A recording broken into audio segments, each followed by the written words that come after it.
વેરાવળના તાલાળા વિસ્તારમાં આવેલા ચિત્રોલ ગામના પાટીએ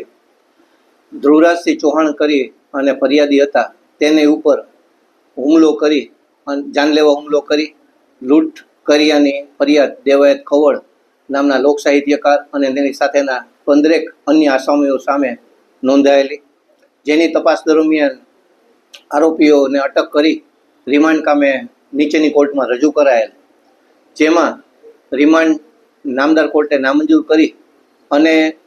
આ કામના આરોપીઓને નીચેની કોર્ટે બેલ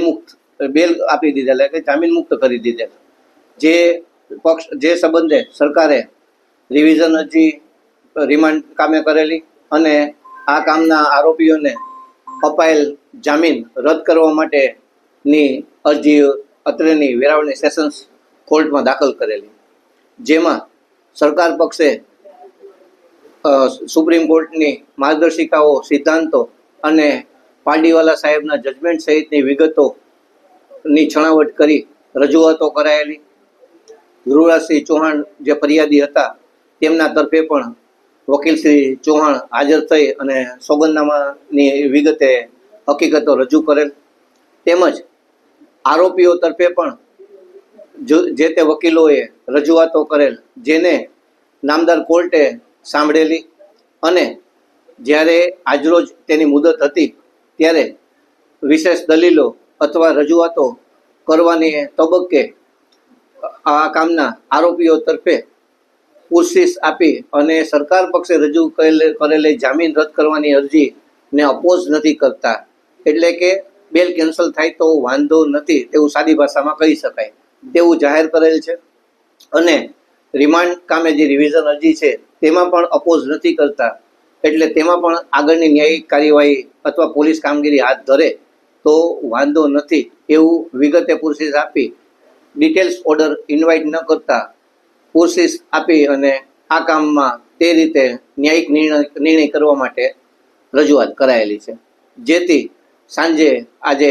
નામદાર કોર્ટ તે સંબંધે હુકમ ફરમાવશે. પણ આરોપીઓ જે રજૂઆત કરેલી છે તે જોઈએ તો આ કામે આરોપીઓના જામીન અપાયેલા છે તે રદ થાય અને તેને રિમાન્ડ અપાય તો વાંધો નથી તેવું જાહેર કરાયેલ છે.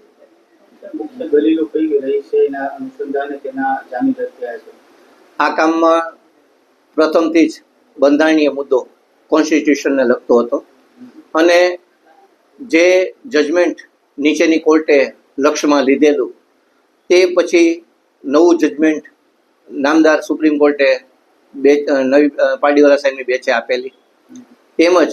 નાગપુર હાઈકોર્ટે પણ 25/8 તેને લગત જજમેન્ટ આપેલું. આ તમામ હકીકતો તેમજ ફરિયાદ પક્ષ એટલે આરોપી પક્ષે જે રજૂઆતો થઈ હતી કે ભાઈ આમાં કાયદાકીય મુદ્દો છે અને જે અપાયેલ છે એ કોન્સ્ટિટ્યુશન ટૂંકમાં બંધારણીય જે લોકોને અપાયેલા અધિકારો છે એનું હનન થતું હોય તો એમને જે જામીન આપવા જોઈએ એવી રજૂઆત નીચેની કોર્ટે કન્સિડર કરેલી. તે સંબંધે આ દરેક વસ્તુમાં દરેક સંજોગો સમાન નથી હોતા અને નવું જે જજમેન્ટ છે તેની હકીકત ધ્યાને લઈએ તો આવા ક્ષુલ્લક કારણોસર આવા ગંભીર ગુનામાં જામીન ન આપવા જોઈએ તેવી સરકાર પક્ષની જે રજૂઆત હતી તે બધું ધ્યાને લઈ અને આ કામમાં આજરોજ આ રીતે પૂછપરછ આપી અને બેલ કેન્સલ કરવામાં અને રિમાન્ડ આપવામાં વાંધો નથી તેવું જાહેર કરાયેલ છે.